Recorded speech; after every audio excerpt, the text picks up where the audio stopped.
Adam donna à sa femme le nom d'Ève, car car elle a été la mère de tous les vivants. elle a été la mère de tous les vivants. Amen. Amen.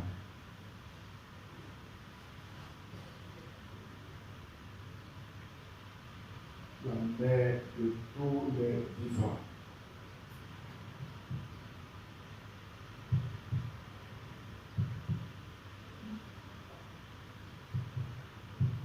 C'est Adam qui va donner ce nom.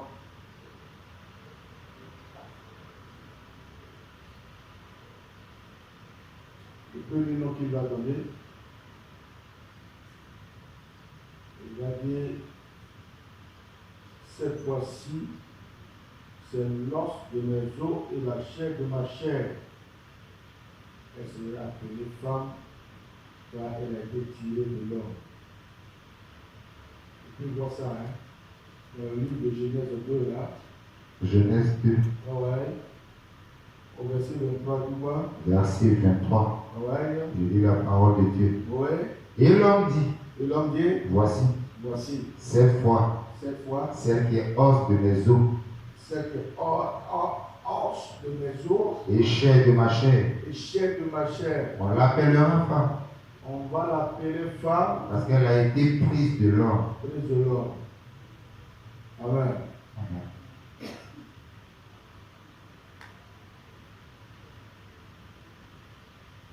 Regardez une chose qui est très importante aujourd'hui. Voilà, les gens sont en train partout de célébrer la femme. Vous voyez, je vais parler à un de trois aspects. Tout à l'heure, vous avez vu très bien, hein? Ah, tu as lu, il a lu ça, il a lu ça quand Adam regarde, maintenant cette fois-ci, sa femme, il dit, elle sera appelée Ève. Ève qui veut dire celle qui donne la vie. Celle qui va donner la vie. La mère du vivant.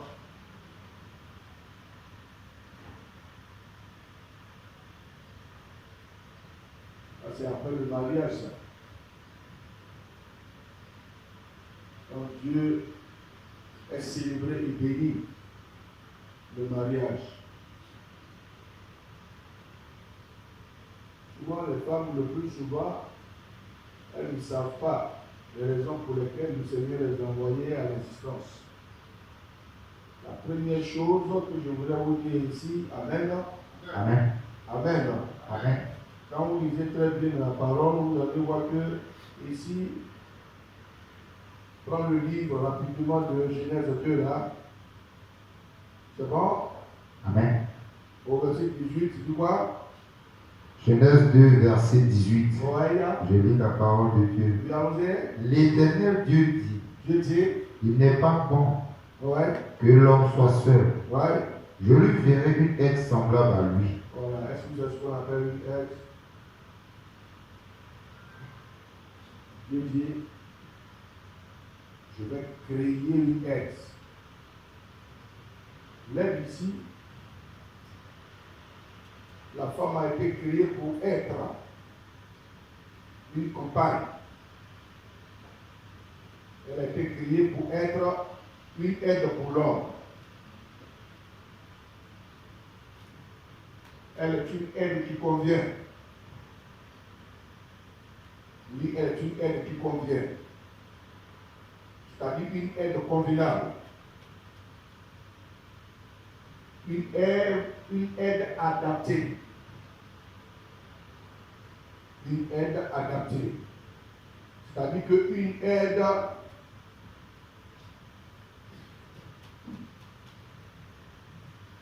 quand on lit la parole ici, au verset 23, il dit quoi? Lis là. Genèse 2, verset 23. Vous voyez? Je lis la parole de Dieu. Et l'homme dit, voici, voici, cette fois, cette fois-ci, celle qui est os de mes os vous voyez ça, et chair de ma chair, os de mes os, chair de ma chair. C'est-à-dire qu'elle vient combler ce qu'on appelle un vide ici. Vous savez très bien. Amen. Amen, Amen. Amen, Que pour créer la femme, Dieu a soufflé un souffle. Vous voyez, sur l'homme, il a endormi. Et Dieu va visiter le squelette. Vous voyez, l'homme, qu'est-ce qu'il va faire? Et il va casser une porte là. Il referme la chair à la place. Et à partir de la porte, il va créer la femme. Quand l'homme va sortir de son profond sommeil, il va avoir cette belle créature. Il va dire, ah, cette fois-ci, je ne me trompe pas. Oui, c'est l'os de mes os. Et puis, la chair de ma chair, elle sera une femme. Et il veut dire qu'elle a été tirée de l'homme. Quand le mot femme peut dire tirer un lait qu'on a pris à quelqu'un. Vous voyez, un lait qu'on a tiré, pris à quelqu'un. Et ça, on appelle femme. Or, le mot homme veut dire tirer de Dieu. Et le mot femme veut dire tirer de l'homme. Et ça, c'est vraiment très important. La première raison, elle est d'abord ce qu'on appelle une aide. Vous voyez, Dieu qui veut créer une aide. La femme doit savoir ça. Que si elle existe, vous voyez, elle est ce qu'on appelle une aide. Avant d'abord d'être une épouse, elle est d'abord une aide. Vous voyez, c'est plus tard que maintenant Dieu va célébrer le mariage. Pour dire, dans Genèse 2, verset 24, il dit quoi? L'homme qui quittera son père et sa mère, c'est ça? Oui, allons-y. Genèse 2, verset 24, il dit quoi? verset 24. Vous voyez, Je oui. lis la parole de Dieu. Oui. C'est pourquoi l'homme quittera son père et sa mère, va quitter son père et sa mère, et s'attachera à sa femme, va s'attacher à sa femme. et ils deviendront une seule chair. Ils vont devenir une seule chair. Vous voyez, ici Dieu célèbre le mariage et il a béni le mariage ici. Il faut lire Genèse 1, le verset 28, il dit quoi? Oui. Genèse 1, Verset 28 dit. verset 28. Oui, allons-y. Je lis la parole de Dieu. Oui, allons-y. Dieu les bénit. Dieu les bénit. Et Dieu leur dit, Dieu leur dit, soyez féconds. Amen. Amen. Je dis Amen. Amen. Je dis Amen. Amen. Vous voyez, Dieu va envoyer ce qu'on appelle la multiplication. Amen. Je dis Amen. Amen. Il va envoyer ce qu'on appelle la multiplication. Il dit soyez féconds. Quand il les a bénis, vous voyez, et c'est après la bénédiction là que Satan a fait son apparition dans le jardin. Vous voyez, pour venir tout mélanger, c'est après, vous voyez, la bénédiction. Vous voyez, et c'est vraiment très important. Une chose qui est très importante, c'est que la femme, vous voyez, elle détient ce qu'on appelle certaines valeurs. La première chose qu'elle doit savoir, elle est une aide. Elle est une aide. Si tu veux, c'est-à-dire rentrer, c'est-à-dire dans un mariage avec une femme, il faut savoir d'abord que la femme que tu dois prendre est une aide. Est une aide. Dieu dit, je vais lui créer une aide. Et ça, c'est important. Et ça, on appelle une aide. Elle est venue déjà trouver l'homme qui existait. La femme n'a pas existé avant l'homme. C'est l'homme qui a existé avant la femme. Et même pour que Dieu puisse emmener cette femme à l'existence, il a fallu que l'homme soit là en train de rechercher son vis-à-vis. C'est-à-dire une aide convenable, une aide qui lui est semblable. Vous voyez, et c'est vraiment très important. Il dit, où est cette aide-là? Vous voyez, quand il a fait la découverte en nommant c'est-à-dire tous les animaux des champs pour donner le nom à chaque espèce, où est l'aide qu'il me faut? Où est l'aide qui est convenable? Vous voyez? Ah oui, c'est important, l'aide, ce qu'on appelle l'aide. Amen. Je dis Amen. Amen. Je dis Amen. Amen. Elle vient pour combler un vide. Elle vient pour combler un vide. Et ça, c'est important. Elle vient pour combler un vide. Elle existe pour combler un vide. Dieu dit, je vais lui créer une aide. C'est ce qu'il a dit. Il n'a pas créé la femme pour que la femme vienne pour prendre autorité. L'absalom. Prends le livre de 1 Timothée de 11 à 12 là. Elle n'existe pas pour venir. C'est-à-dire prendre l'autorité, prendre le dessus sur l'homme. Non et non. Dieu a créé l'homme et l'homme est le chien de la femme. Selon 1 Corinthiens 11 au verset 3. Vous voyez? Oui, allons-y, oui. 1 Timothée 2, verset 11 à 12, dit quoi? 1 Timothée 2, verset 11 à 12, dit quoi? Je lis la parole de Dieu. Oui, allons-y. Écoute. Que la femme écoute ça. L'instruction en silence. Vous voyez? Avec une entière soumission. Vous voyez? Je ne me mets pas d'enseigner, ni de prendre de l'autorité sur l'homme. Pourquoi elle va prendre l'autorité sur l'homme? Pourquoi? L'homme existait avant que la femme existe. Et pour que même elle puisse exister, il a fallu que l'homme soit là en train de rechercher son vis-à-vis. Si l'homme n'était pas là en train de rechercher son vis-à-vis, Dieu n'allait même pas. C'est-à-dire souffler même sur l'homme pour l'endormir et puis visiter le squelette de l'homme pour casser une porte afin de créer la femme à partir de la porte qu'il a créée. C'est l'homme qui recherchait son vis-à-vis et qui a emmené Dieu maintenant à faire sortir la femme en l'homme à partir de la porte. Il dit ne permet pas à la femme de prendre autorité. C'est ce qu'on appelle autorité, c'est-à-dire prendre le dessus. L'homme parle, la femme parle. L'homme parle, la femme parle. Là, tu vois même, quand une femme, c'est-à-dire être autoritaire, même autre chose, elle veut toujours que l'homme accepte ce qu'elle veut.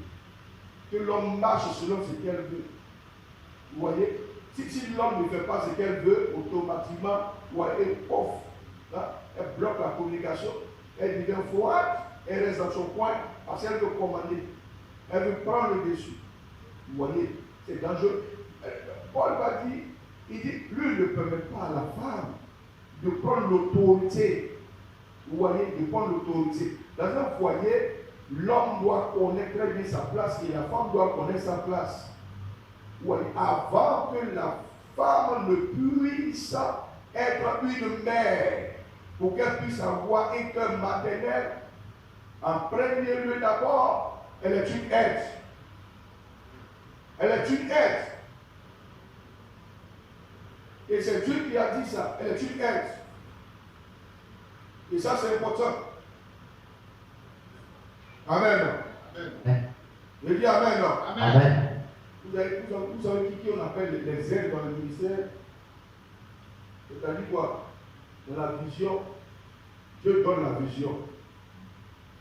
Et la vision là, il prend quelqu'un et il le met à la tête.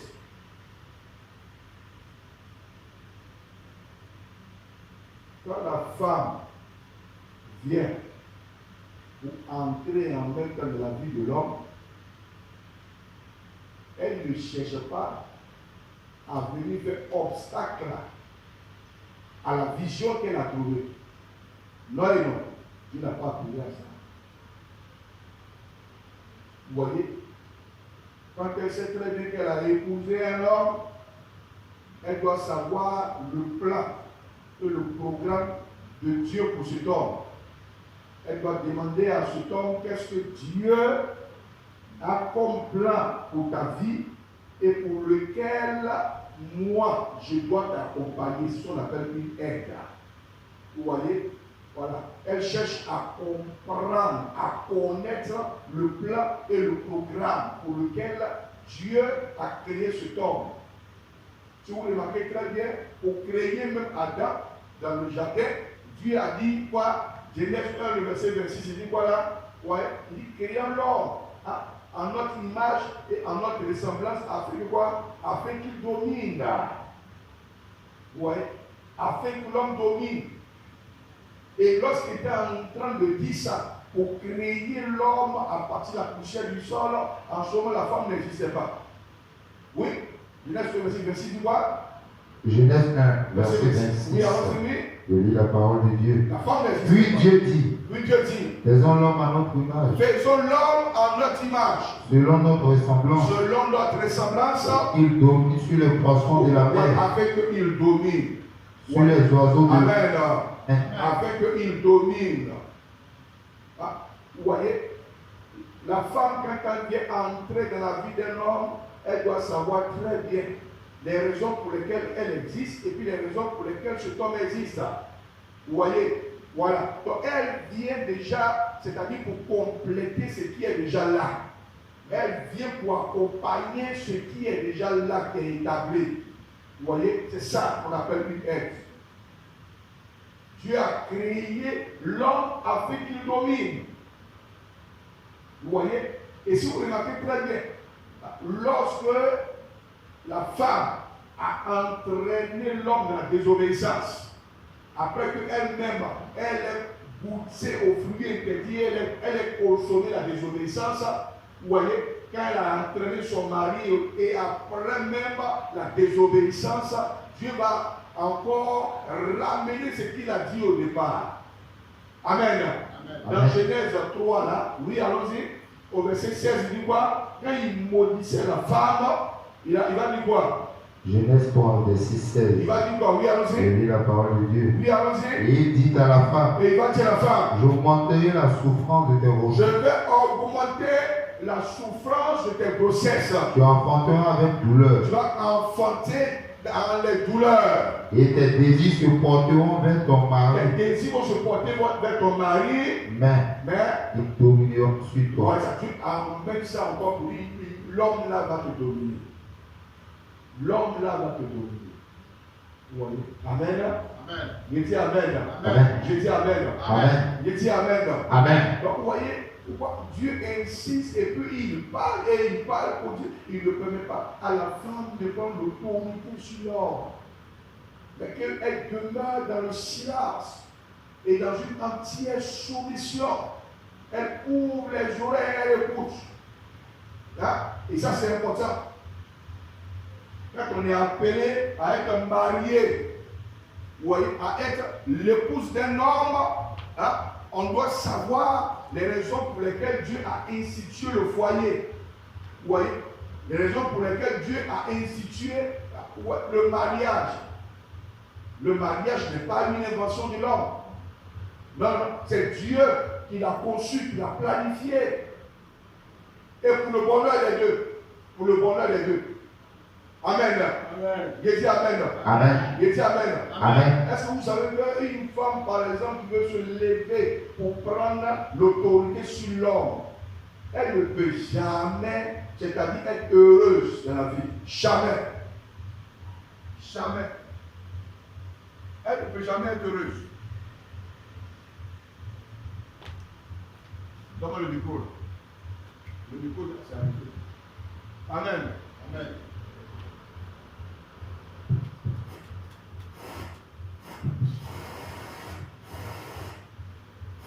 Amen. Amen. Amen. Amen. Amen. Amen.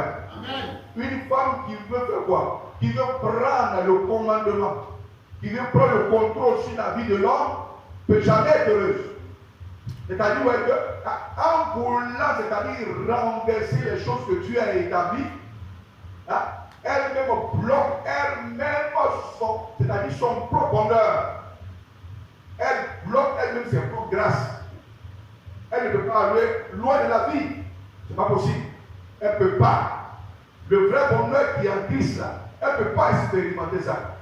Pour que la femme puisse connaître le vrai bonheur, il faille qu'elle respecte les choses comme Dieu l'a établi.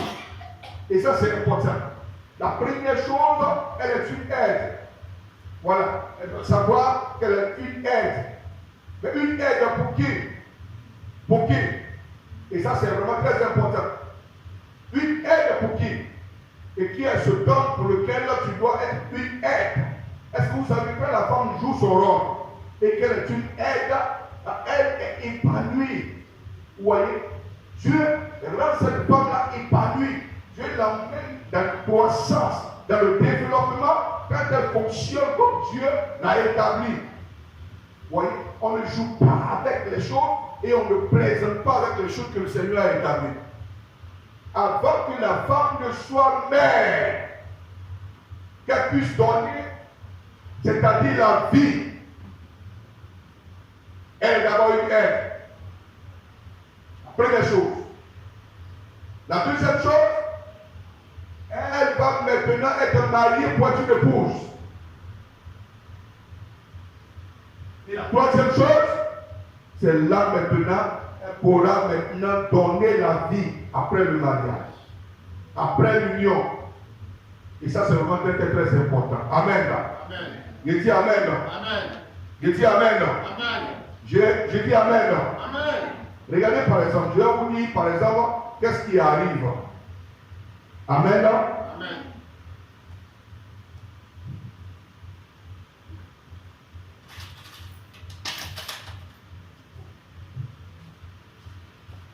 Le plus souvent, il y a des femmes qui ne savent même pas ce qu'on appelle une aide.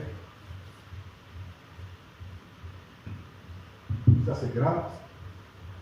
Et puis, le plus souvent aussi, il y a des femmes, c'est-à-dire qui ne sont pas mariées. Et puis, qui vont aller faire enfant, devenir mère. Ou aller en dehors du mariage.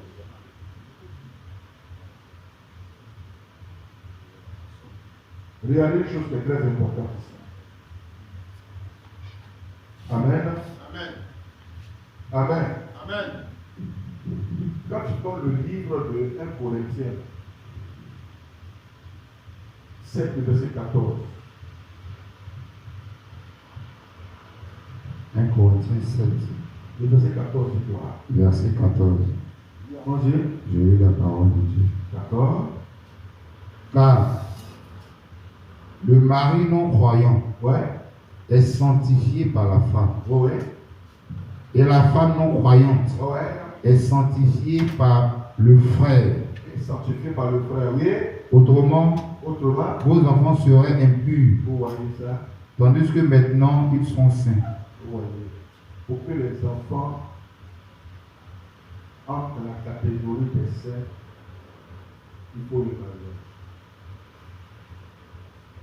C'est à travers le mariage que Dieu déclare les enfants saints.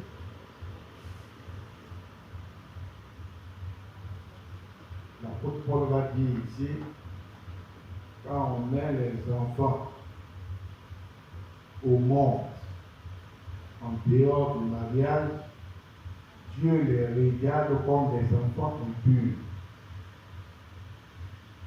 Les enfants-là sont impurs. La porte est ouverte grandement à Satan sur leur vie. Le diable possède facilement la vie de ces enfants-là. Est-ce que vous savez que les enfants qu'on met au monde dans le mariage et ceux qu'on met au monde hors mariage n'ont pas le même destin, n'ont pas les mêmes avenirs, n'ont pas les mêmes lendemains et puis n'ont pas les mêmes destinées. Les étoiles ne se ressemblent pas.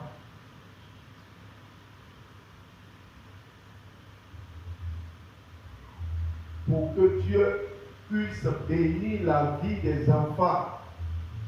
Amen. Amen. Il dit Amen. Amen. Il dit Amen. Amen. Il faille que les parents soient obéissants à la voix de Dieu. Oh, regardez par exemple dans Deutéronome 28 là. Le verset 1 et le verset 4 dit quoi? Deutéronome 28. 28 ça. Verset 1. Verset 1 et 4, dit quoi? Je lis la parole de Dieu. Oui, allons-y. Si tu obéis à la voix de l'Éternel ton Dieu, Si tu obéis à la voix de l'Éternel ton Dieu, en observant et en mettant en pratique tous ses commandements en observant et en mettant en pratique tous ces commandements que je te prescris aujourd'hui, que je te prescris aujourd'hui, l'Éternel ton Dieu l'Éternel ton Dieu, te donnera la supériorité sur toutes les nations de la terre. il va te donner la supériorité sur toutes les nations de la terre. Verset 4. Verset 4 là. Le fruit de tes entrailles, D'abord le fruit de tes entrailles, tes enfants, le fruit de ton sol, le fruit de ton sol, le fruit de tes troupeaux, le fruit de ton troupeau, les portées de ton gros et de ton menu bétail. oui, seront comment? Toutes ces choses Ces choses-là, seront bénies. toutes ces choses seront bénies. Oui. D'abord le fruit des entrailles est béni.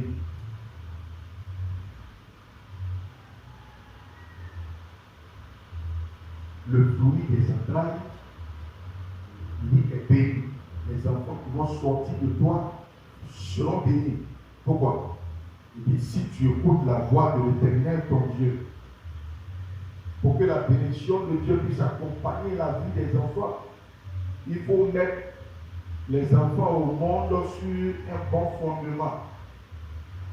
Vous voyez, sur un bon fondement. Beaucoup de gens ont négligé ces choses-là et ont mené leur vie en dehors de la parole de Dieu. Vous voyez, en dehors de la voix de l'Éternel. Écoutez-moi très bien, c'est important.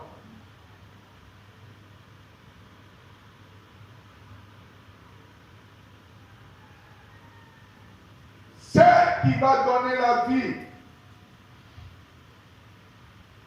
Mais après que Dieu ait célébré le mariage et qu'il les ait bénis.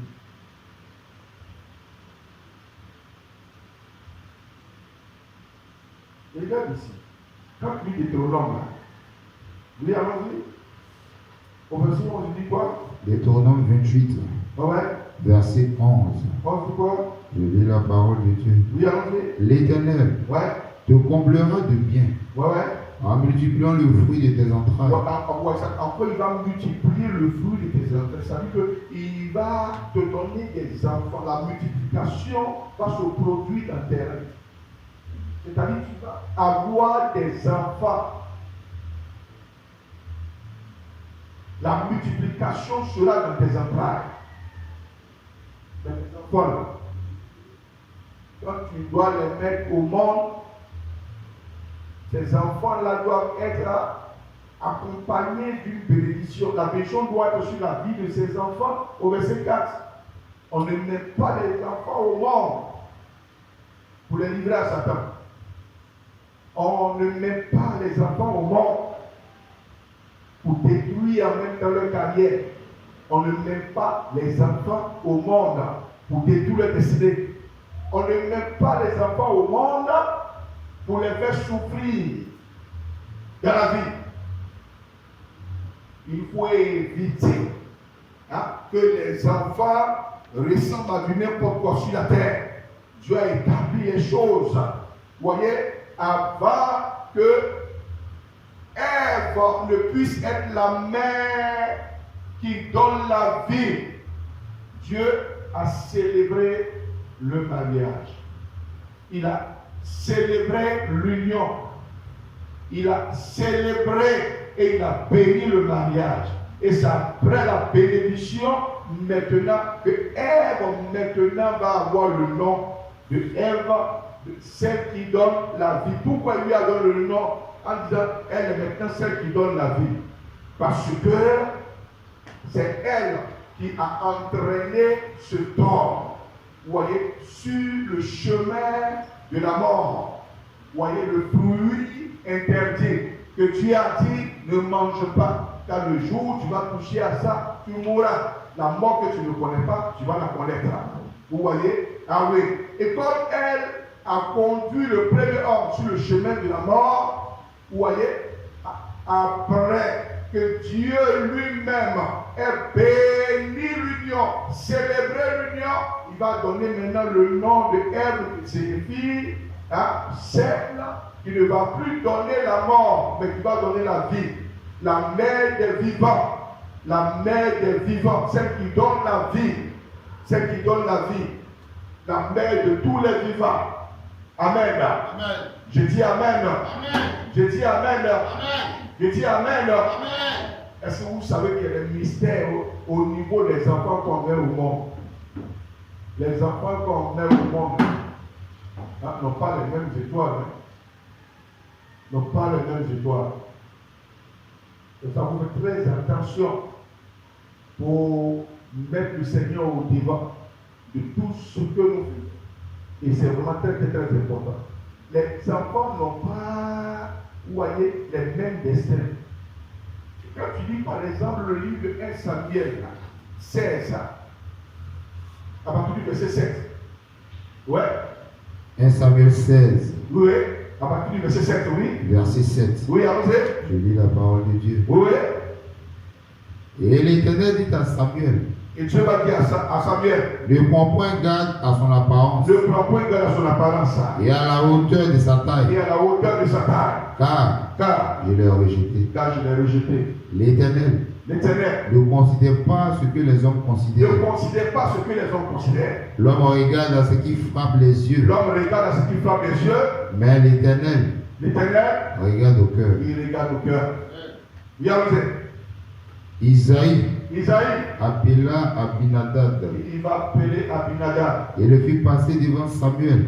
Il va faire passer cet enfant devant le prophète. Et Samuel dit, Et Samuel va dire, l'Éternel n'a non plus choisi celui-ci. vous voyez ça, mais pourtant il est sorti du ventre d'une femme. Mais le choix de Dieu ne se porte pas sur une femme. Vous voyez? Pourtant il est sorti du ventre d'une femme. Mais Dieu n'a pas décidé et aidé cet enfant. Allons-y. Ouais? Isaïe Ouais? fit passer Shama. Shama encore. Et Samuel dit, Samuel dit, l'Éternel n'a non plus choisi celui-ci. mais pourtant il est sorti, il a été formé dans le ventre d'une femme. Mais Dieu dit non, c'est pas lui. Je n'ai pas l'intention de l'élever. Non, non, non, non. Je n'ai pas l'intention de poser sur sa vie une onction royale. Ouais. Et le père va faire passer tous ses 7 fils. Allons-y. Isaïe Ouais. fit passer ses 7 fils Ses 7 fils devant Samuel. devant Samuel. Et Samuel dit à Isaïe, Et Samuel va dire à Isaïe, l'Éternel l'Éternel n'a choisi aucun d'eux. n'a choisi aucun d'eux. Puis Samuel dit à Isaïe, Samuel va dire à Isaïe, sont ceux-là tous tes fils? et c'est tous tes enfants qui sont là. Et il répondit, Et il va répondre. il reste encore le plus Il jeune, reste le plus petit là. mais Il est au champ là-bas. il fait paître les Il brebis. garde les moutons là-bas. Oui, allons-y. Alors Samuel dit à Isaïe, Samuel va dire à Isaïe, envoie le chercher, envoie le chercher. Car, nous ne nous placerons pas bon, voyez, avant qu'il ne soit venu ici. oui, allons-y. Isaïe l'envoya chercher. Isaïe l'envoya chercher. Si vous remarquez très bien, voyez, Dieu n'a même pas donné le nom de l'enfant qu'il allait élever au prophète. Mais seulement Dieu a indiqué la famille là où il devait partir, mais pas le nom. Et c'est pour cela que le père a fait passer tous ses 5 enfants et Dieu dit non. Que son choix n'est porté sur aucun d'eux. Et quand même, en fait, c'est là que Dieu m'a envoyé. Il dit, il veut élever un enfant. Il veut faire entrer un enfant dans la gloire. Et c'est là qu'il m'a envoyé. Pas un jour.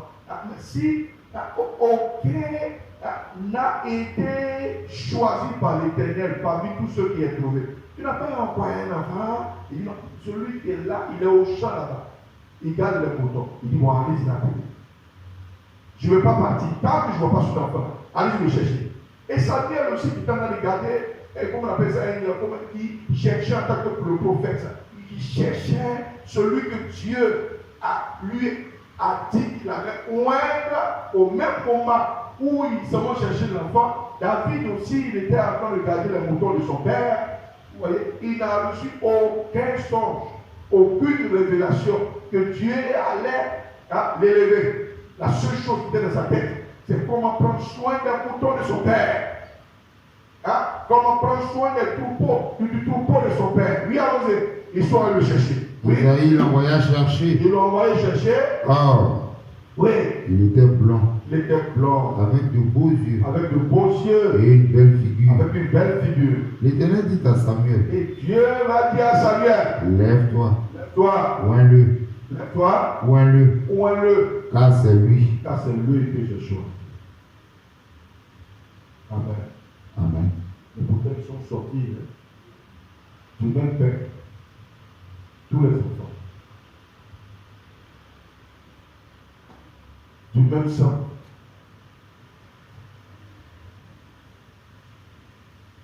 Mais avec des moments différents. Des mères différents.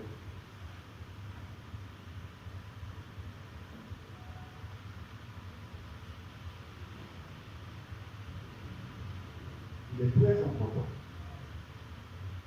Quand tu veux mettre un enfant au monde, de savoir sur quel fondement tu mets l'enfant au monde. Pour éviter que le diable perturbe la carrière, perturbe le destin de l'enfant. Regardez ici, Dieu lui-même qui rejette 7 enfants de la même famille et il va porter son regard sur le bleu jeu.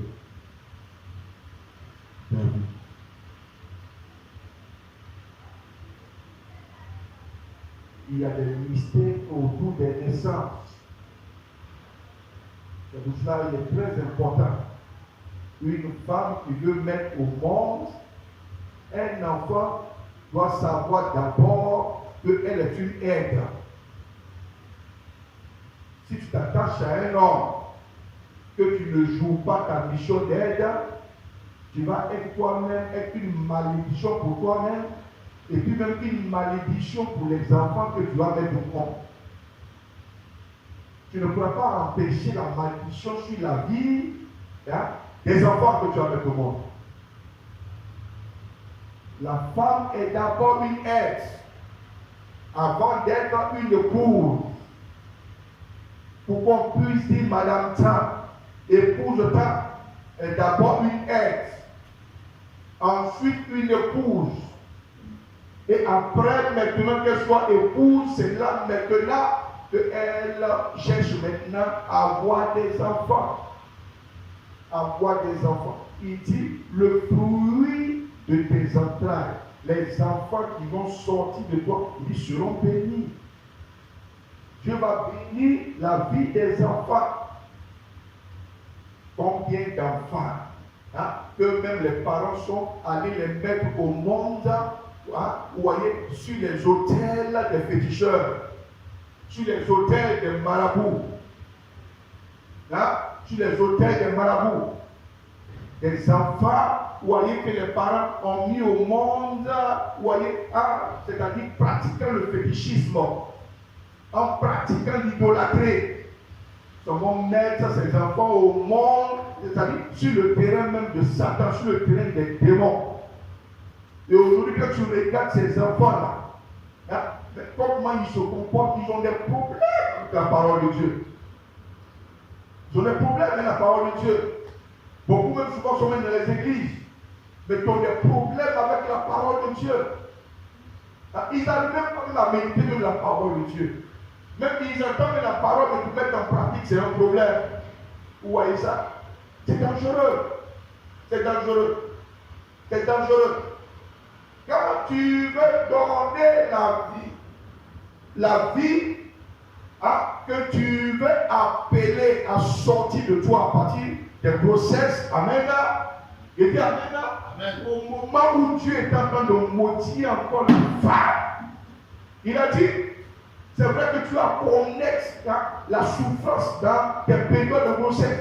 Non seulement connaître la souffrance, mais des douleurs, jusqu'à ce que tu mettes l'enfant au monde. Tu vas souffrir pour mettre l'enfant au monde, et tu vas souffrir aussi pour l'élever. Une chose qui est claire, le Père, à partir, c'est-à-dire de quel tu as eu cet enfant, il va te dominer. il va te dominer. C'est ce qu'il a dit dans le livre de Genèse 3, verset 7. Il va te dominer. Ouais. Ah oui. Et si vous remarquez très bien, amen là, lorsque Dieu est en train de mentir à Adam, Dieu a donné la raison pour laquelle il a menti à Adam ici.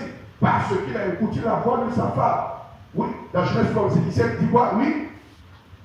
Genèse 3. Verset 17, dis quoi? Verset 17. Oui. Je lis la parole de Dieu. Oui, allons-y. Il dit alors, Il va dire alors, puisque tu as écouté la voix de ta femme, on va dire, et que tu as mangé de l'arbre au sujet duquel je t'avais donné cet ordre, c'est ça. tu n'en mangeras point. Oui, allons-y. Le sol sera maudit à cause de toi. C'est tout.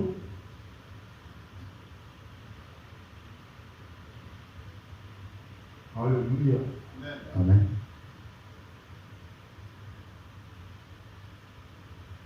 Attendez. Donc, peu de temps ont compris ça. Peu de temps ont compris ça.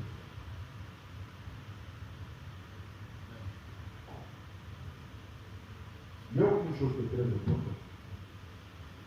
Amen. Amen. Quand il dit dans le livre de 1 Corinthiens, on le verset 3 dit quoi? Ouais. Que l'homme est le chef de la femme.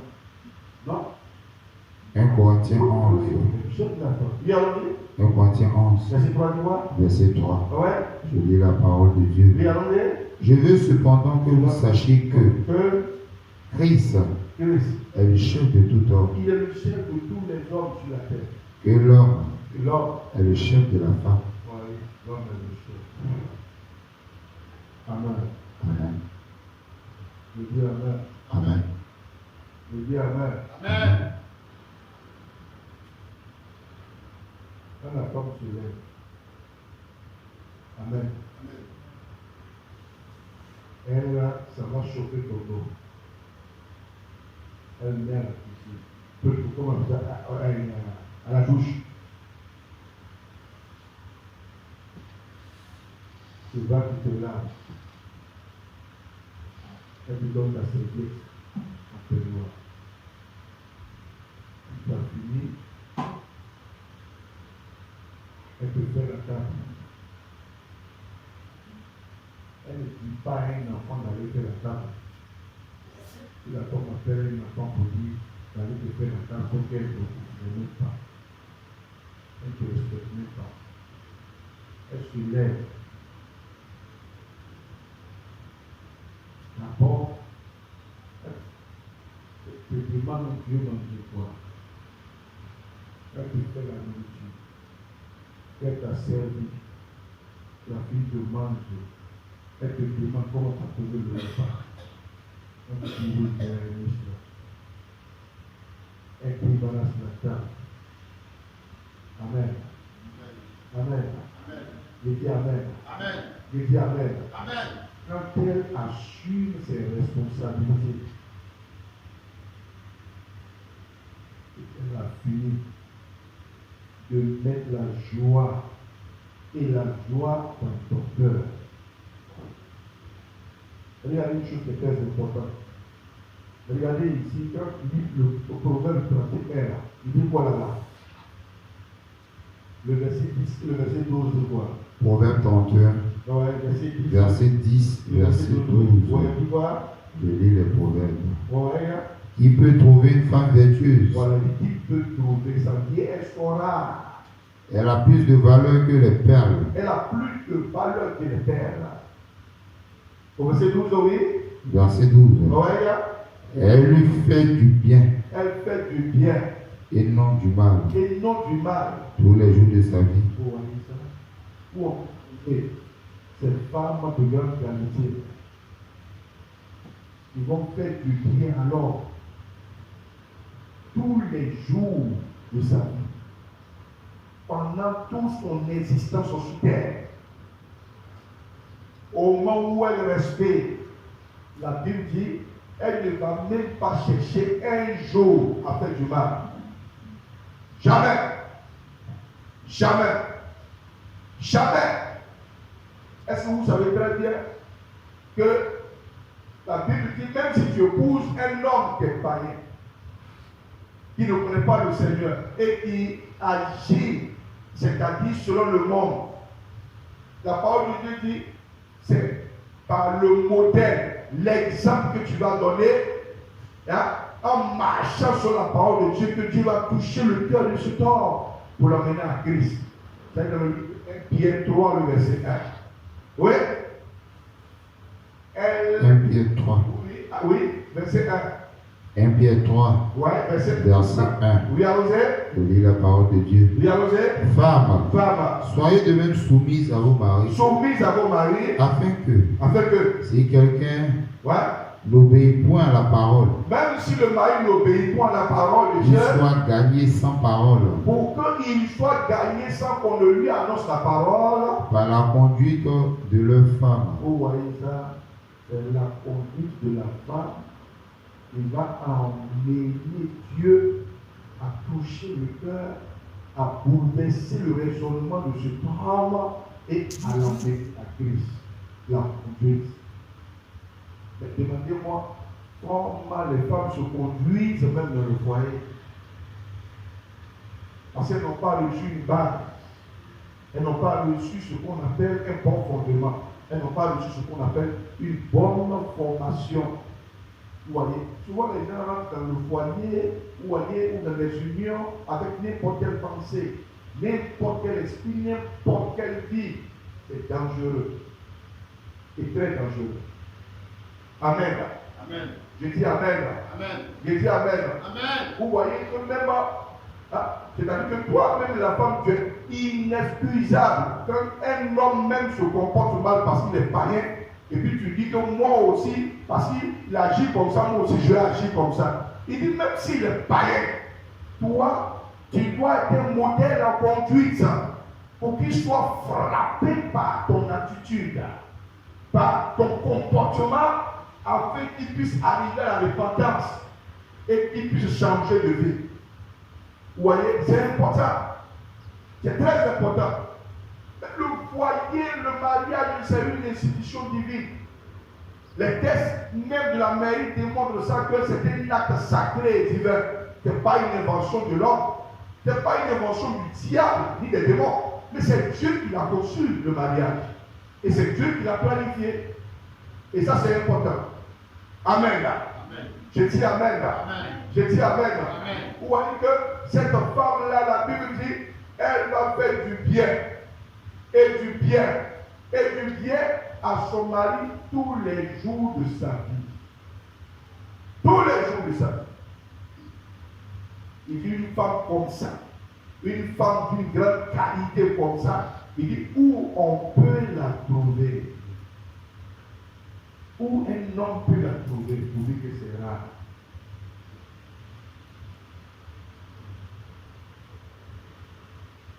La conduite de la femme. Amen.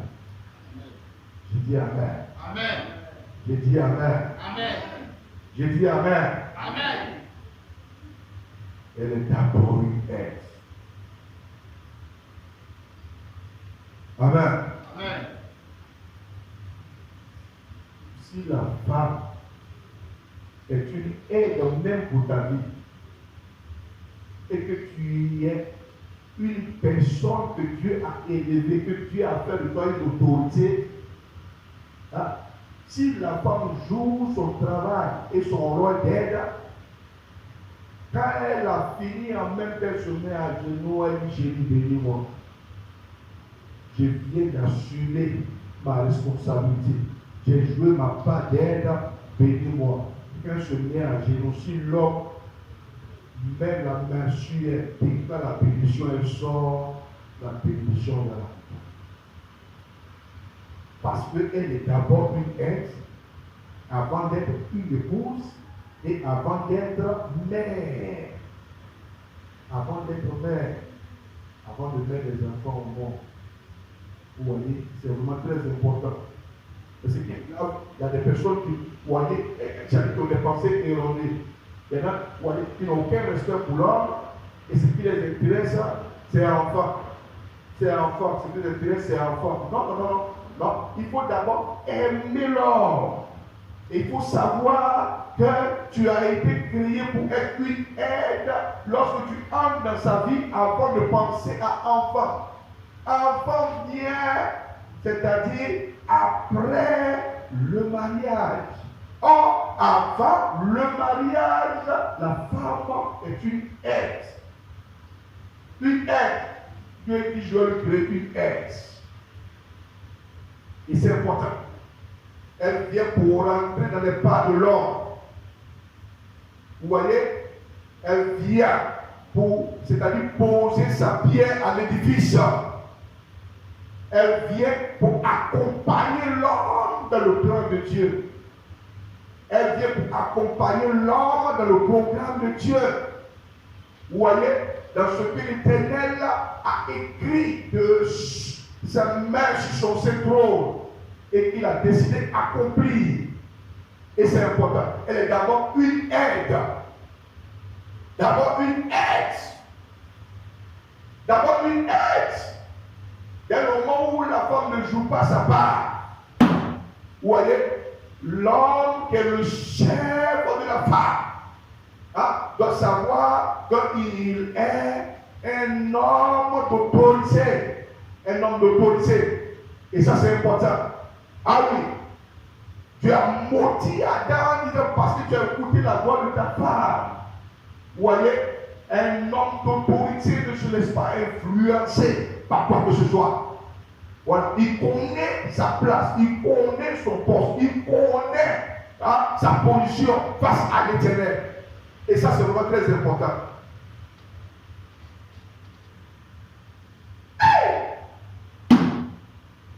C'est merveilleux. Quand tu comprends ces choses-là,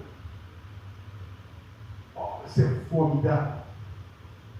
Quand tu as compris ces choses et que tu les appliques. Amen. Amen.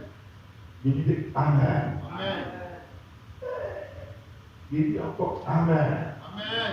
Que le victoire là. Victoire. C'est pas merveilleux ça? Amen. Amen. Aujourd'hui, on célèbre la femme. Vous voyez? Amen. Amen. La femme qui va devenir mère. Mais avant de devenir mère, elle est d'abord une femme qui est mariée. Si elle n'est pas mariée et qu'elle s'en met des enfants au monde, elle va livrer ses enfants à la souffrance. Vous voyez? Et les esprits vont commencer à réclamer la vie des enfants là pour les posséder et pour les détruire. Vous voyez, c'est important de mettre les enfants au monde sur un bon fondement et le fondement biblique. C'est après le mariage. Car la Bible dit que quand les enfants naissent en dehors du mariage, Dieu ne les regarde pas comme des saints. Mais il regarde ces enfants-là comme des enfants impurs. C'est pour cela on demande à ceux, c'est-à-dire qui sont dans les concubinages, de régulariser leur situation devant le Seigneur. Vous voyez, pour mener une vie, c'est-à-dire de sanctification. Il a même dit dans le mariage, quand on est unis dans le mariage et que le mariage est célébré et béni, si même tu épouses, c'est-à-dire, oui, normalement même tout ça, une chrétienne peut parler à épouser un païen. Un païen. Mais si les deux ne connaissaient pas le Seigneur et qu'un est converti en même temps à Christ, si c'est la femme qui est convertie, la Bible dit que le mari qui est païen, vous voyez, est sanctifié par la femme qui est convertie. Oh, Amen. Amen. Amen. Amen. Si c'est l'homme qui est converti avant la femme, alors que la femme est païenne, en ce moment, par les liens sacrés du mariage, en ce moment-là, la femme est sanctifiée par le mari qui est converti. Or, s'il se lève et puis ils s'en vont mettre des enfants au monde en dehors du mariage, il dit Dieu regarde ces enfants-là comme des enfants impurs. Vous voyez, il dit il ne les regarde pas comme des enfants sanctifiés. Il dit, lorsque la situation est mise en règle devant Dieu, c'est à partir de là maintenant que Dieu va regarder ces enfants-là comme des saints. Il va regarder ces enfants-là comme des saints à partir du mariage. Ça, c'est vraiment très important. On célèbre les femmes. Les femmes, elles savent qu'elles existent pour être une aide. Vous voyez, aujourd'hui, je ne suis pas là pour donner même, c'est-à-dire l'enseignement sur les 9 raisons pour lesquelles Dieu a créé la femme. La femme doit savoir aujourd'hui que la première raison, Dieu dit, je vais lui créer une aide pour l'homme qui est appelé à dominer. L'homme est appelé à dominer et que Dieu dit qu'il ne permet pas à la femme de prendre le dessus, de prendre le contrôle sur l'homme. Vous comprenez? Il dit qu'il ne donne pas d'autorité à la femme sur l'homme. L'homme est appelé à dominer. Vous voyez, il est appelé à régner, il est appelé à impacter. Dieu l'a établi chef. La femme, quand elle entre dans sa vie, elle vient pour accompagner. Vous voyez, le plan de Dieu pour sa vie. Vous voyez, et plus elle joue son rôle, vous voyez, plus Dieu est content et plus Dieu l'arrose. Plus Dieu l'arrose, vous voyez, elle va porter des fruits. Vous voyez, elle sera une sémence bénie. Et ça, c'est important. Vous voyez, Amen. Amen. Une femme n'a pas compris d'abord qu'elle est d'abord une aide. Amen. Qui rentre dans un foyer et qui veut avoir des enfants, vous voyez, en ce moment, la pensée est erronée. La pensée est tordue. Et ça, c'est important. Il faut savoir très bien que l'homme existe pour influencer. Vous voyez, Dieu dit ne permet pas à la femme de prendre l'autorité. Parce qu'il a créé l'homme pour que l'homme soit l'image et la gloire de Dieu. Que l'homme véhicule la gloire de Dieu. Vous voyez, tandis que la femme qui doit accompagner l'homme en tant qu'une aide à ce niveau-là, elle doit savoir qu'elle a été créée pour un homme. Paul va aller encore plus loin. Oui, allons-y. Dans 1 Corinthiens 11, là, 7 à 9. Regardez ce qu'il va dire ici. 1 Corinthiens 11. 7 à 9, oui. Verset 5 à 9. 7 à 9.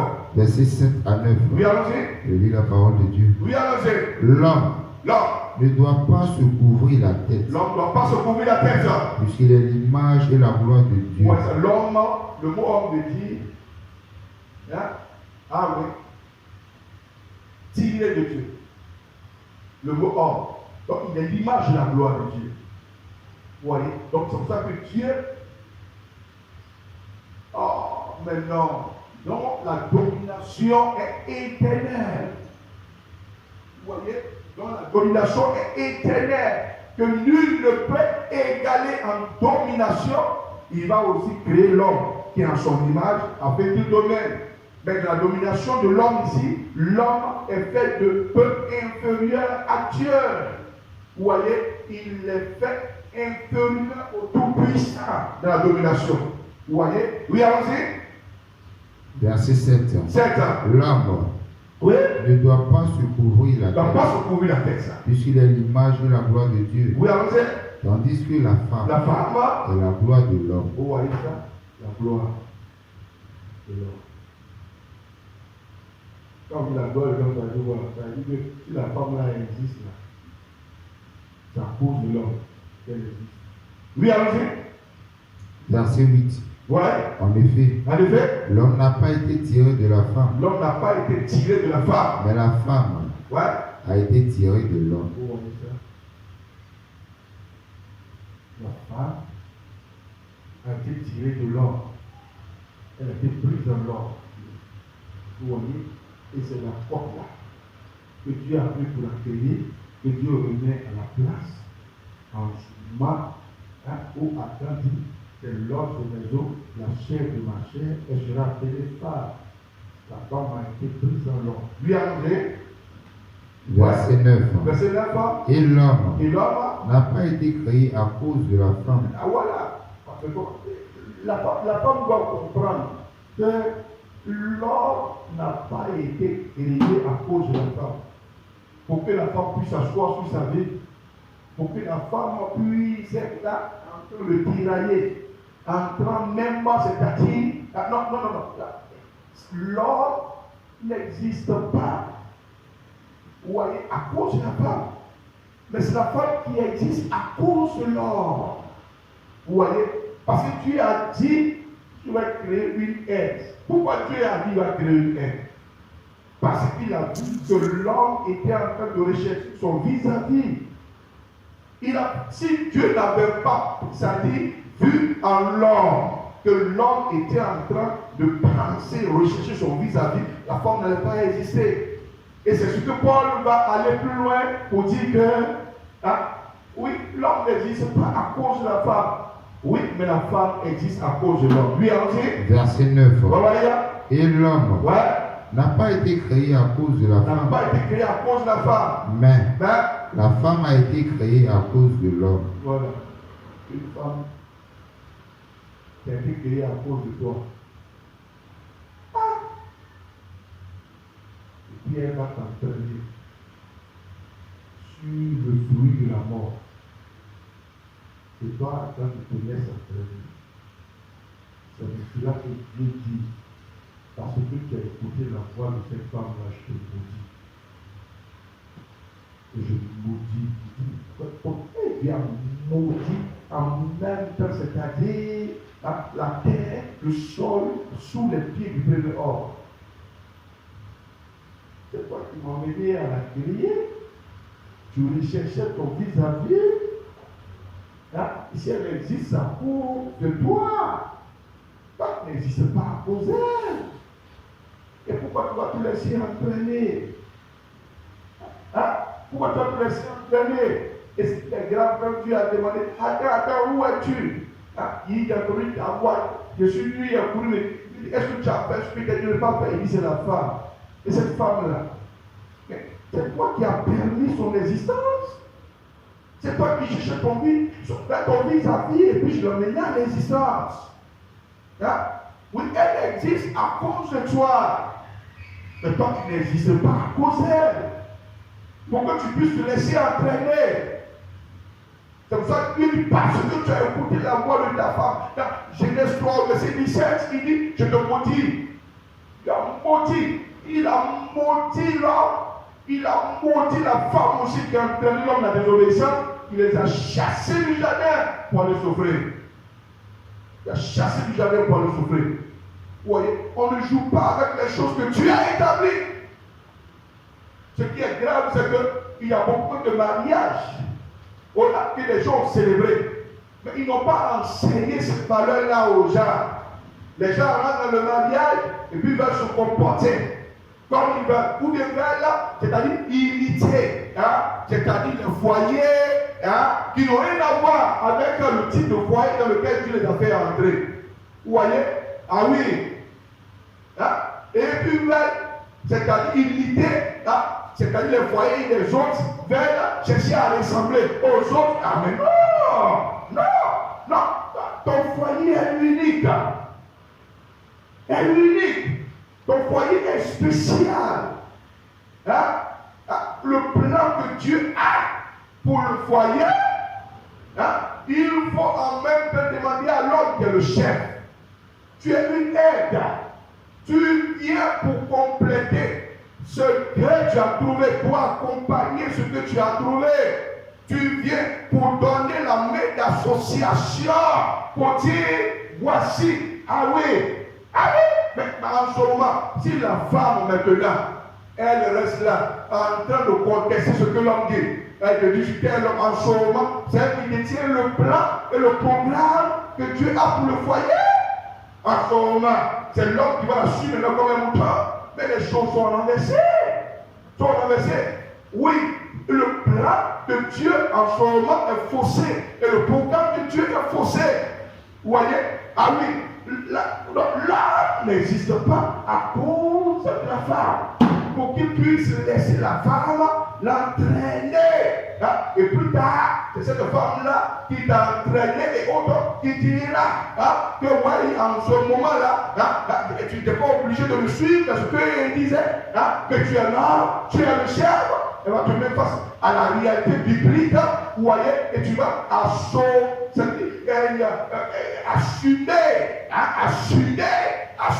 les mêmes choses qui sont arrivées en même temps.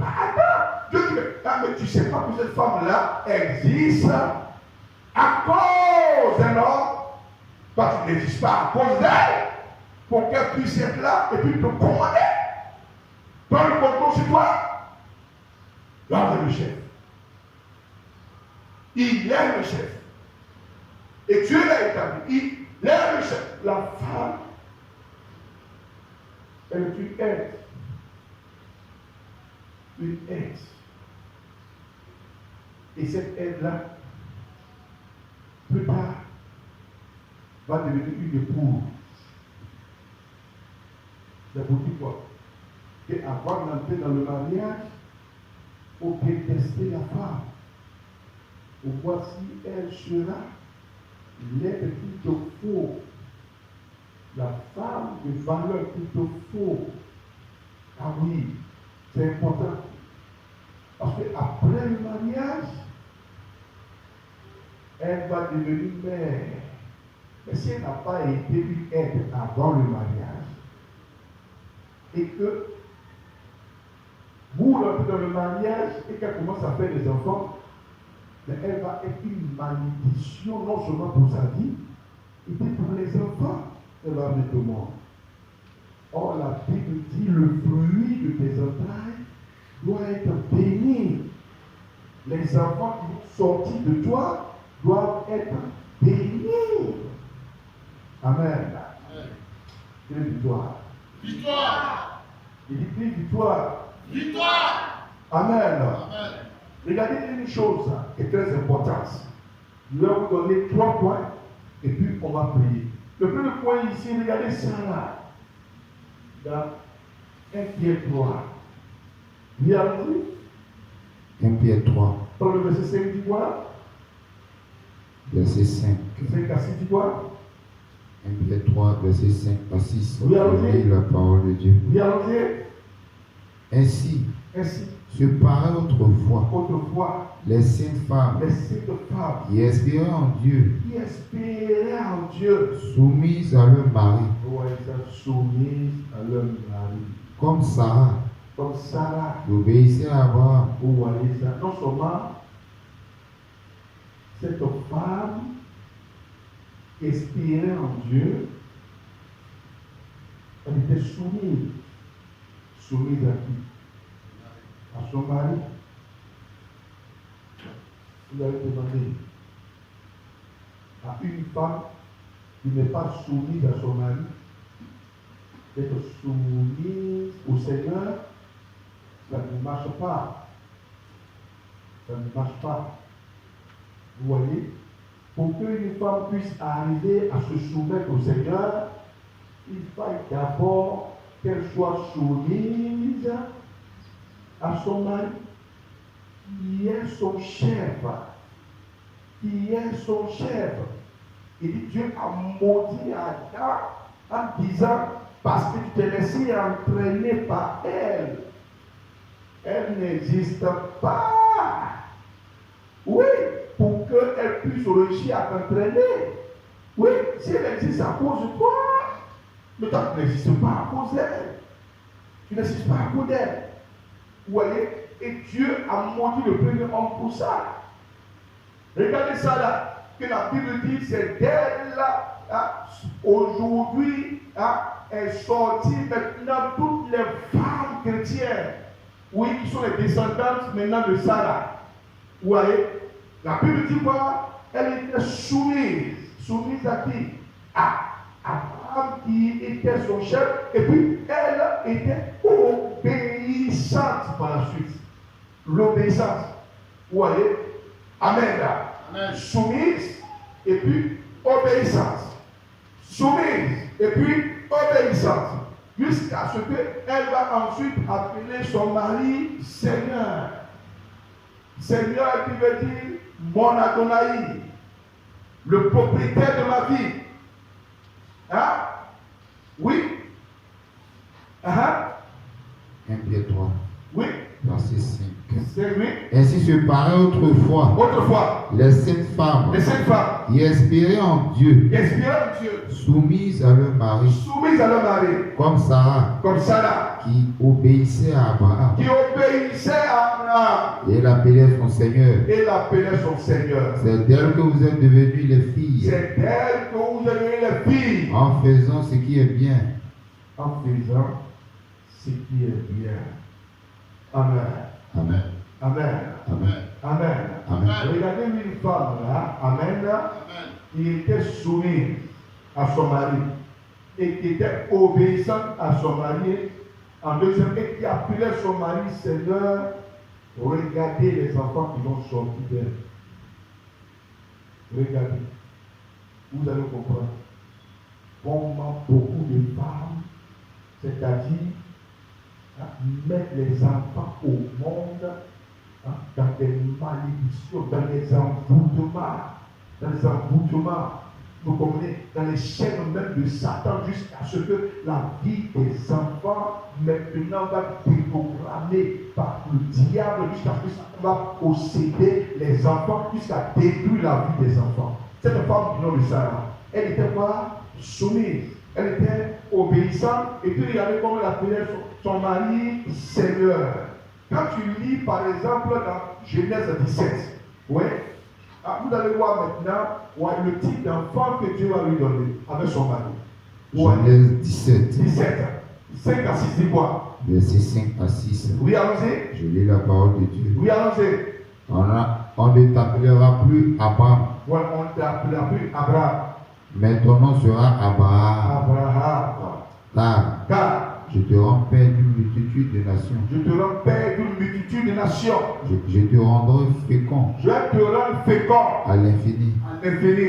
Je ferai de toi Je ferai de toi des nations des nations et des rois et des rois. sortiront de toi. Des rois. Sortiront de toi. Des rois. Sortiront de toi. Des rois. Sortiront de toi. Des rois vont sortir de toi.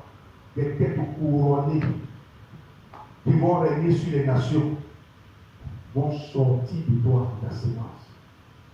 Voyez, c'est et que cet homme elle s'est attachée à un homme et les rois vont sortir de lui.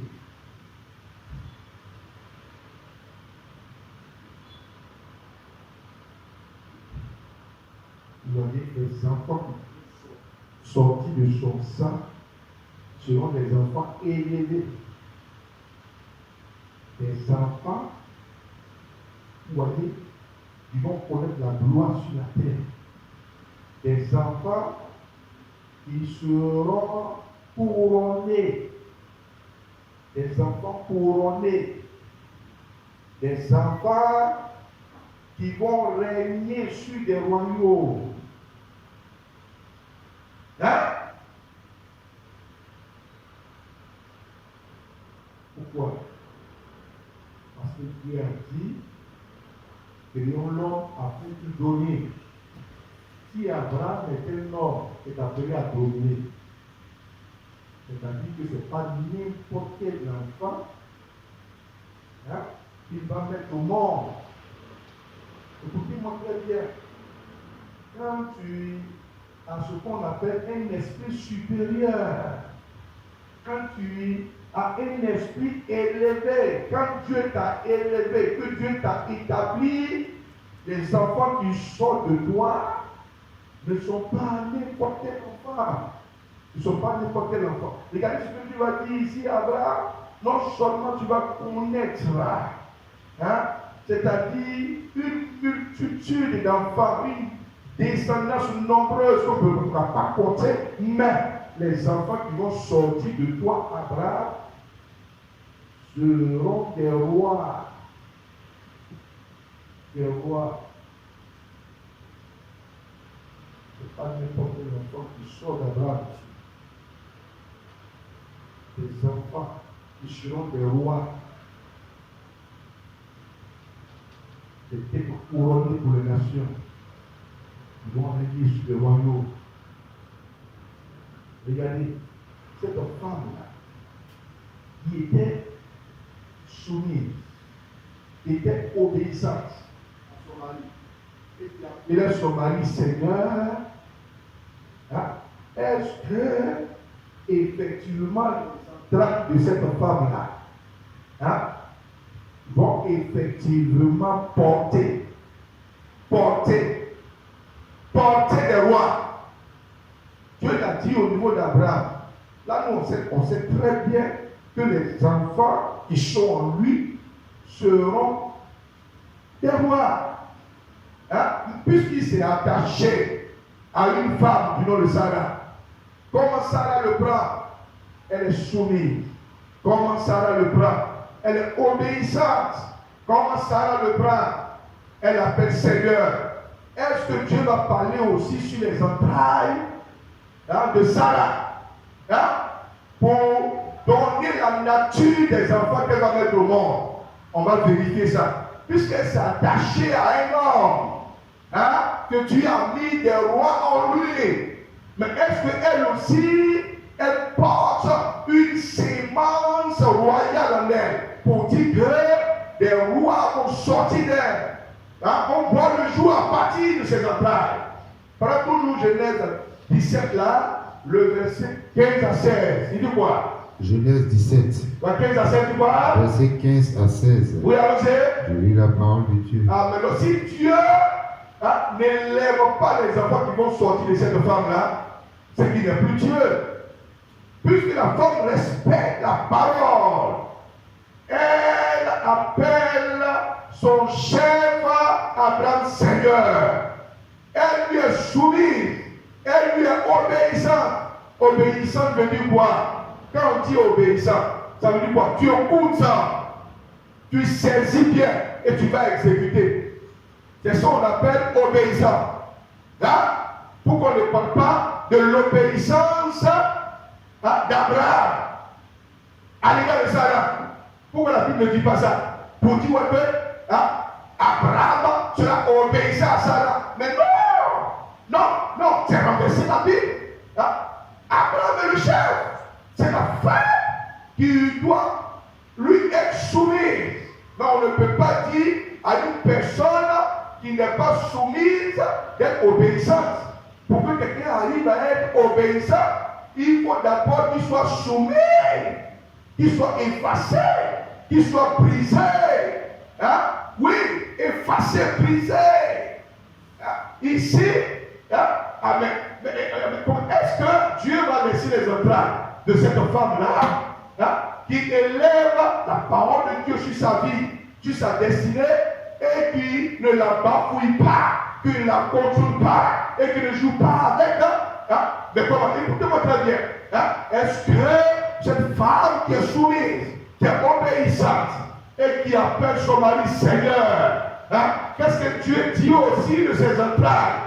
Puisqu'il parle concernant son chef, est-ce que c'est seulement de son chef ou Abraham qu'on va dire que des rois sont en lui?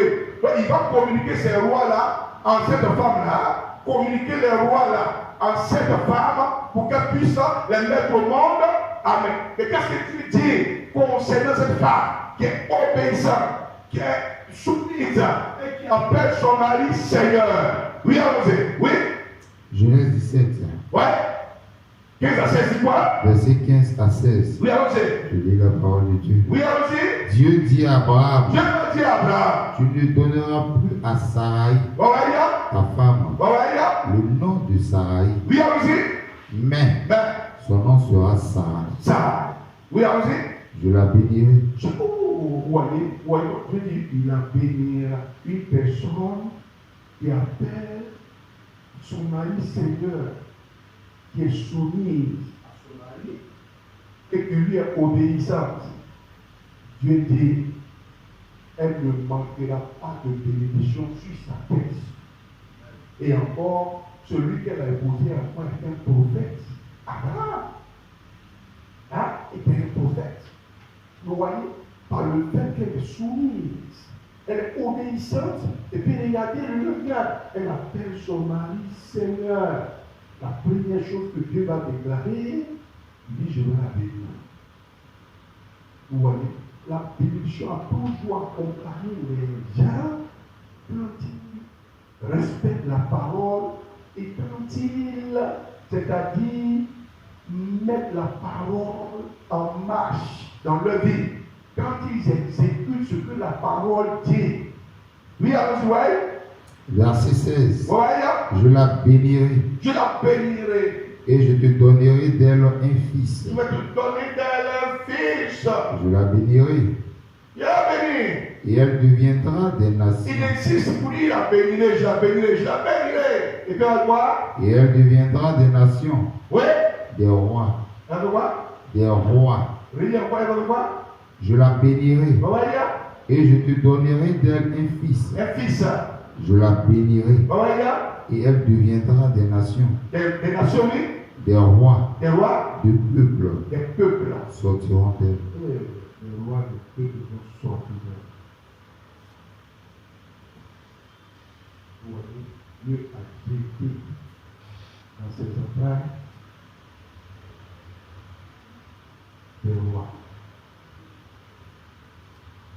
Quand elle va tomber enceinte, les enfants qu'elle va commencer à mettre au monde sont des enfants dont l'étoile sera glorieuse.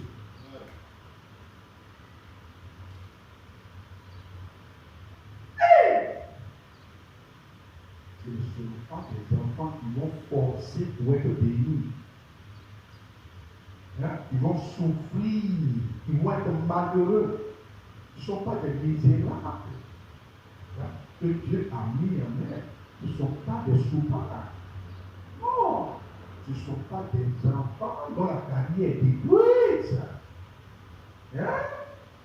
Dieu n'a pas mis des vauriens dans les entrailles. Et dans les entrailles, il dit, une femme qui est soumise, une femme qui est obéissante, et une femme qui appelle son mari Seigneur, qui signifie le propriétaire de ma vie, celui pour qui j'existe.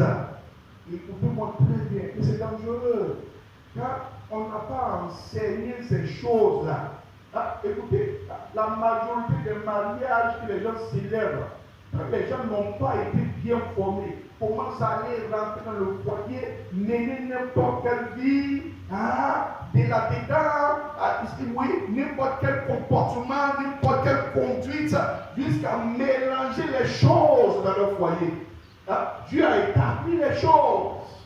Vous pensez que si cette femme-là n'avait aucun respect pour Abraham, n'avait aucune considération pour Abraham, contestait même son autorité, m'a discuté avec cet homme-là, alors que Dieu a dit que la femme demeure en silence pour écouter, il ne permet pas à la femme de prendre l'autorité. Vous pensez que cette nature de femme-là, Dieu m'a dit que je la bénirai. Bénis qui? Une personne qui mélange les choses que Dieu a établies dans leur fonctionnement. Une femme qui veut se faire voir, se faire remarquer, une femme qui veut prendre le dessus. Écoutez-moi très bien. Si elle n'avait aucun respect pour son mari, vous voyez, Dieu n'allait même pas dire je vais la bénir jusqu'à ce point, il va encore jeter ce qu'on appelle c'est des enfants élevés, des enfants couronnés sur des peuples, et qui vont gouverner sur la terre. Ils sont dans ses entrailles, Comment Dieu peut-il jeter dans les entrailles d'une femme qui est soumise, des enfants bénis, d'une femme, c'est-à-dire qui ne respecte pas des enfants élevés, une femme qui se fout la parole de Dieu et qui la mélange dans tout ce qu'elle fait et qui laisse la chair prendre le contrôle de sa vie. Écoutez-moi très bien. Comment Dieu peut dire ouvrir ses entrailles et jeter des têtes couronnées, des têtes couronnées, des têtes couronnées. Les enfants qui sortent de cette femme du nom de Sarah, quand les enfants la sortent et rentrent dans le monde, ces enfants-là viennent, écoutez-moi très bien, pour vivre ce qui est dans la lecture de leur étoile et de leur destinée. Dieu a dit que des rois vont sortir. Dieu a dit des rois vont sortir d'elle. Il dit des rois.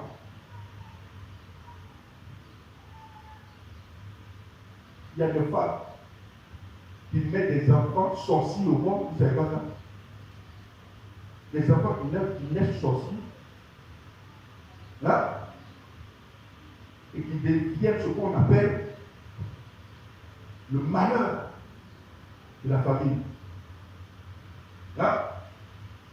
Si Dieu parle des enfants que lui, il a élevés, et qu'ils vont devenir des rois. Dans les autorités de Sarah. Et quel était le modèle de sa vie à l'égard de son mari? Elle était soumise, elle était obéissante et elle appelait son mari Seigneur. Quand tu rentres dans un foyer, le mari n'est pas ton ami. Sarah appelait Abraham Seigneur. Et Dieu va jeter des têtes couronnées dans ses entrailles. Le mari n'est pas ton camarade, n'est pas ton camarade. Il n'est pas quelqu'un avec qui on plaisante. La plaisanterie n'a pas sa place. Les choses, c'est-à-dire, doivent être comme Dieu l'a établi dans le foyer.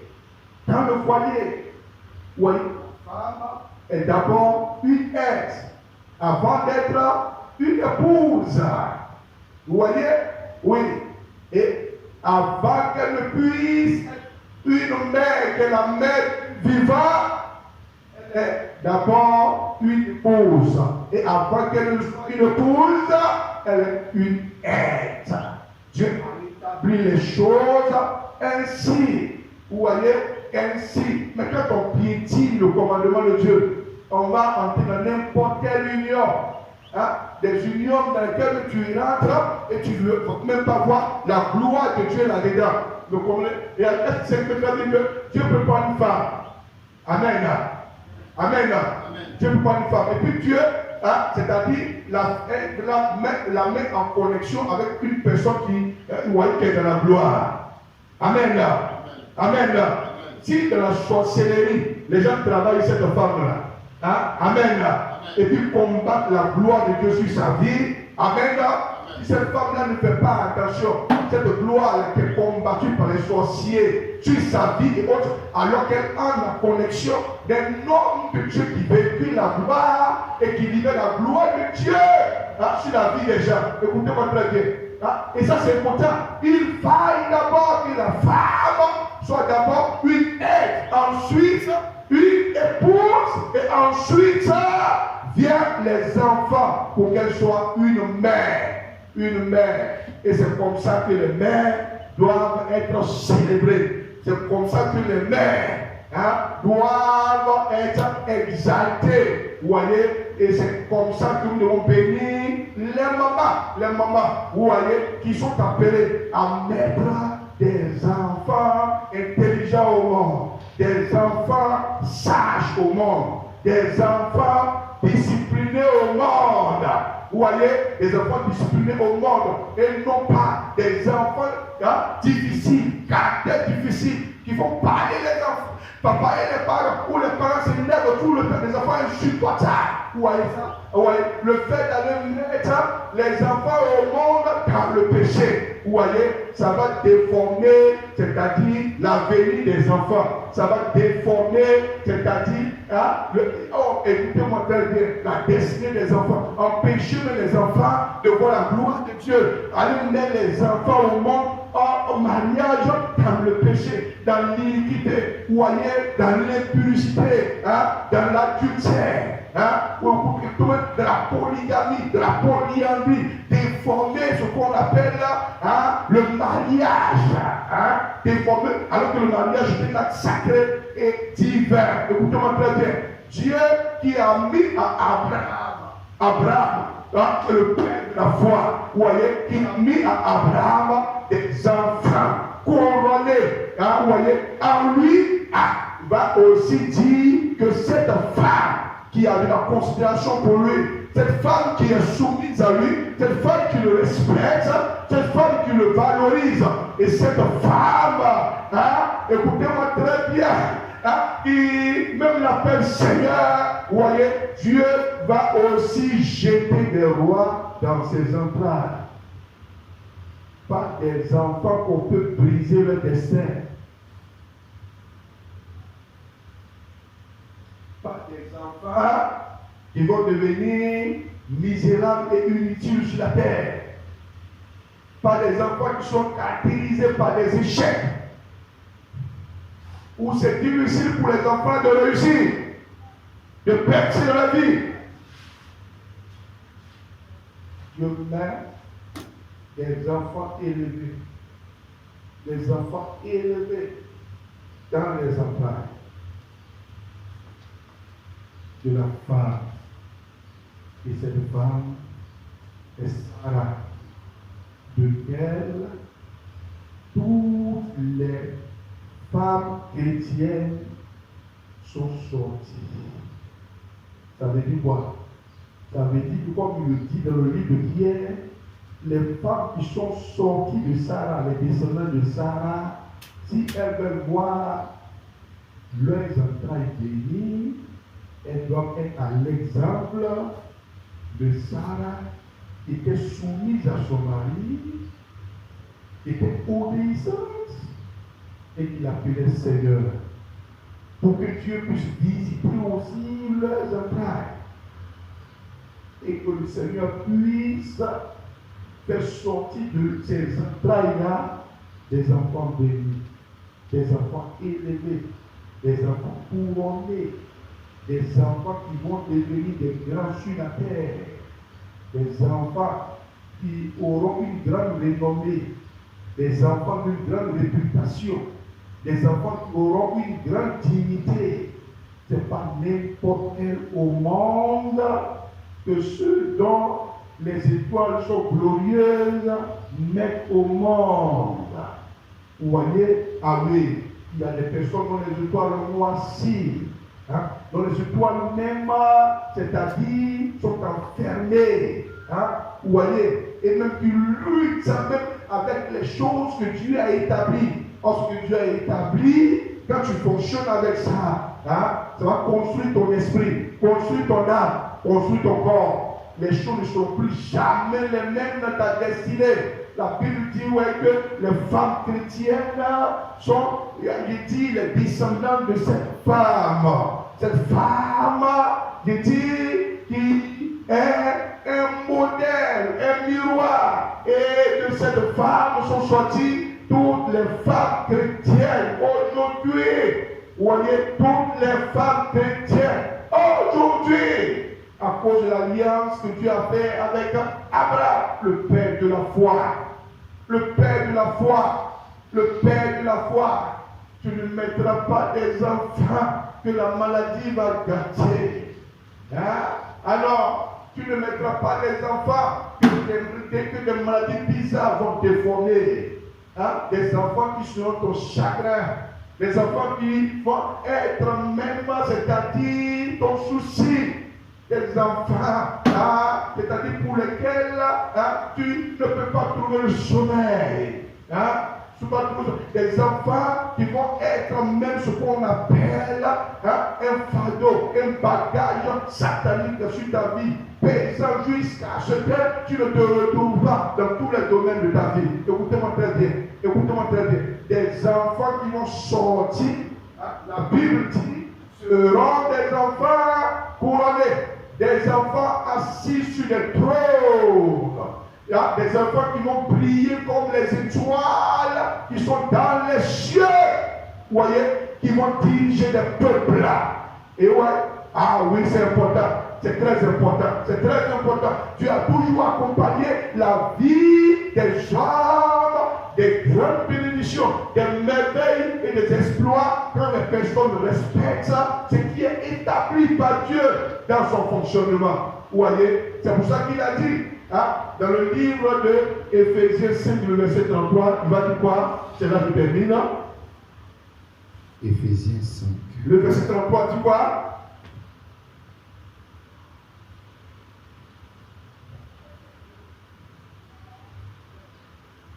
Éphésiens 5, verset 33 dit quoi? Éphésiens 5, verset 33. Je lis la parole de Dieu. Ouais. Du reste, que chacun de vous aime sa femme comme lui-même, et que la femme respecte son mari.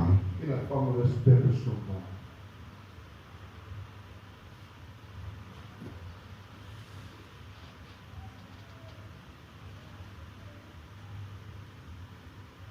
Quand tu parles à une femme, la femme doit savoir que ce qui sort de toi en tant que l'homme est important pour toi. Mais ce n'est pas la bouche qui parle, c'est ton cœur qui s'exprime.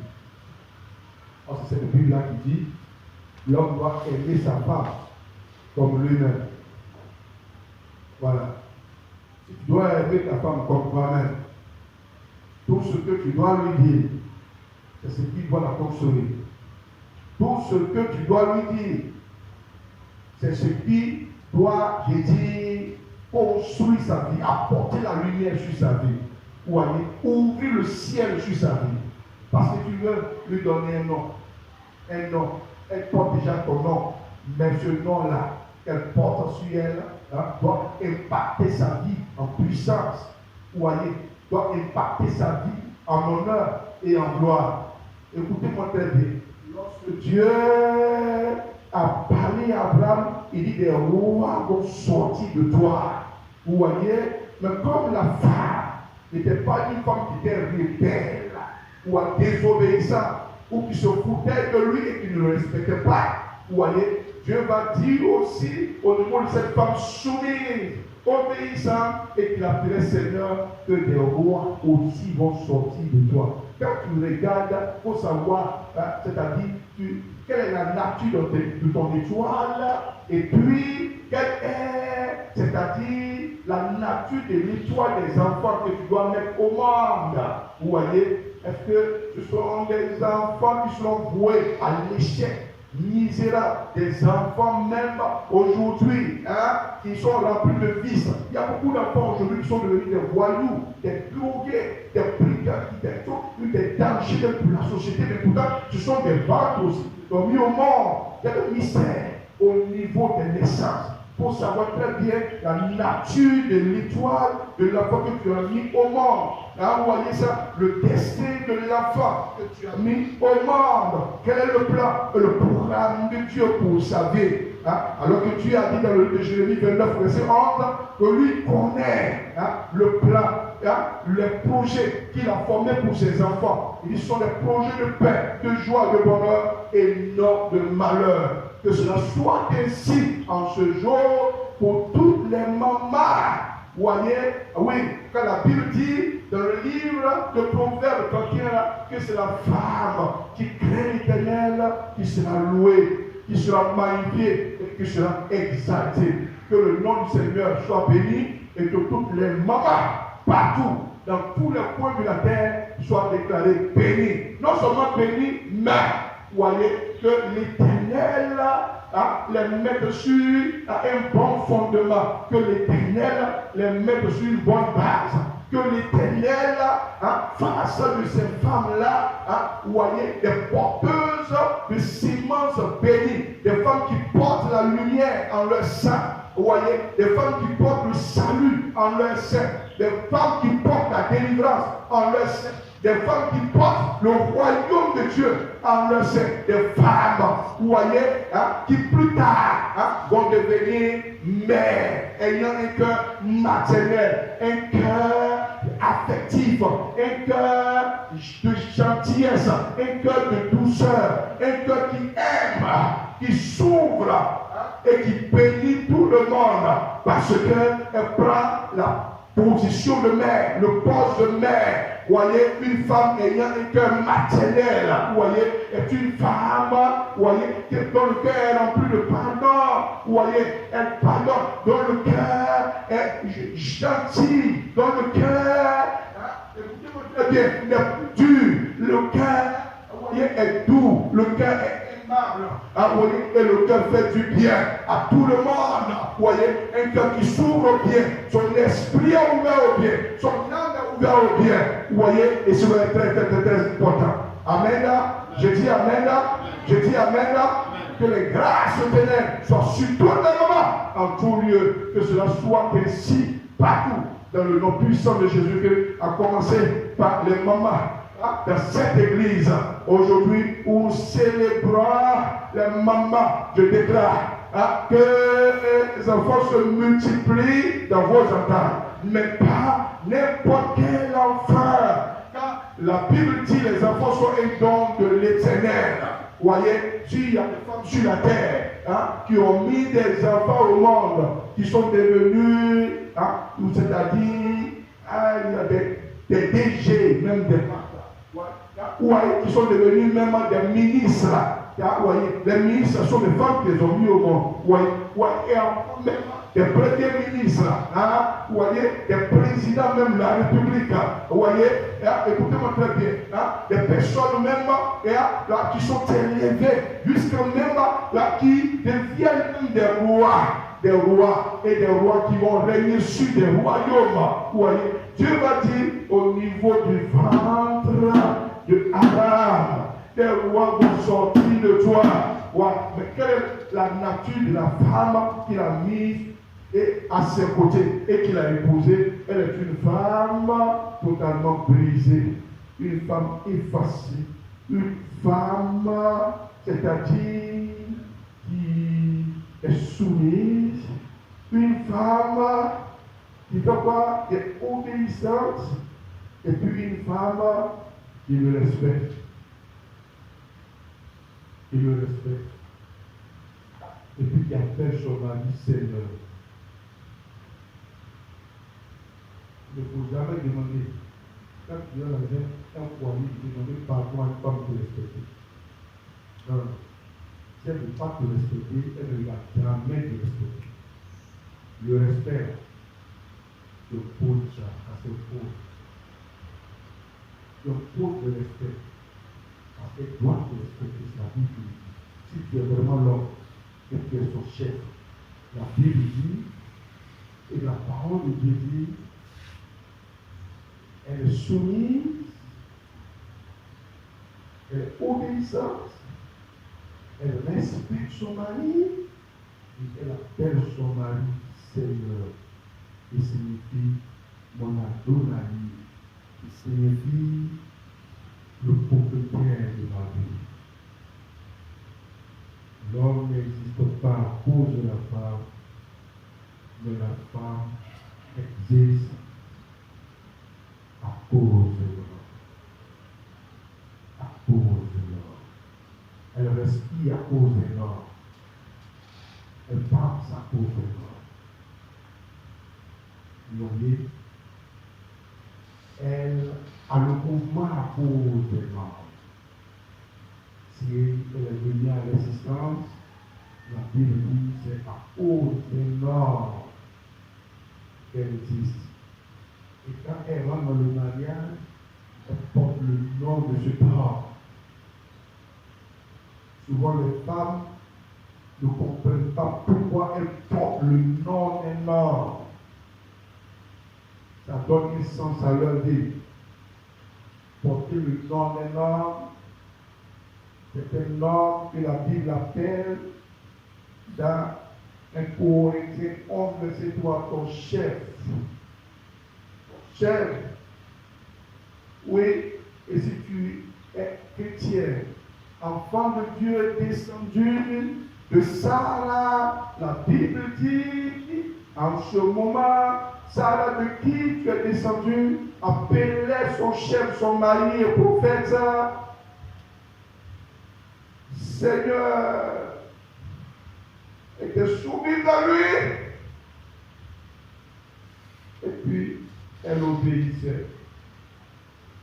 Elle obéissait. Elle valorisait les paroles de son mari. Elle traitait les paroles qui sortent de la bouche de son mari comme des paroles précieuses pour son histoire. Quand une femme a faussé ce plan, elle rentre dans des tracasseries avec lesquelles elle commence à lutter. Hein? Écoutez, la parole de Dieu a autorité, même sur les âmes. La parole de Dieu a autorité. Hein? Écoutez-moi très bien. Sur toute créature dans ce monde, la parole de Dieu. Car rien de ce qui a existé n'a existé en dehors de la parole. Hein? Il est celui qui dit la chose fut, il ordonne la chose existe et il appelle les choses qui ne sont pas. Et elle se présente. Hein? Je vais dire, parce que tu as écouté la voix de la femme. Je te maudis.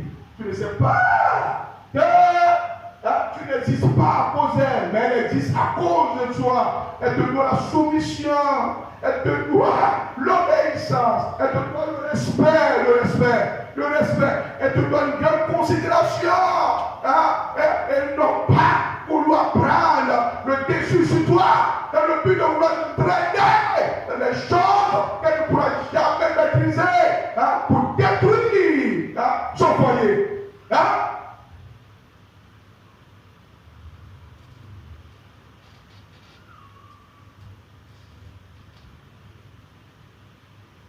Combien de mariages que les gens célèbrent tous les samedis qui, après 5 ans, 10 ans, allez-y sur les traces pour voir les mariages qui ont résisté.